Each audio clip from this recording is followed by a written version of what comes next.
building, which means that we are building free highway roads, which means that we cut the woods, we do a lot of things, a lot of big machines that they are pollution the air. Also, everybody in Macedonia wants to live in Skopje, so we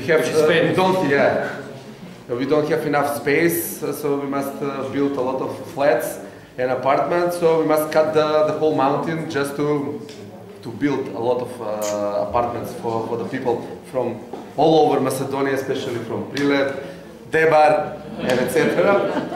The second biggest problem is the waste management. We don't have a factory that is recycling the garbage. So it's a huge problem, especially in the region of Teton, Gostivar, and Ohrid.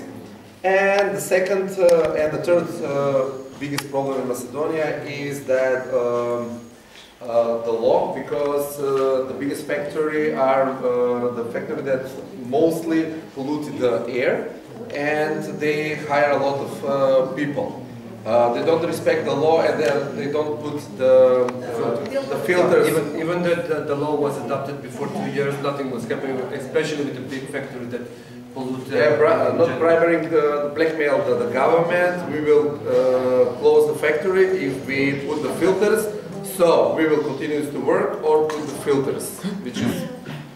And the last problems, according to the time, we don't have any culture for friendly environment, which is very big problem. Even we are culture. Yeah, I am from Skopje, which.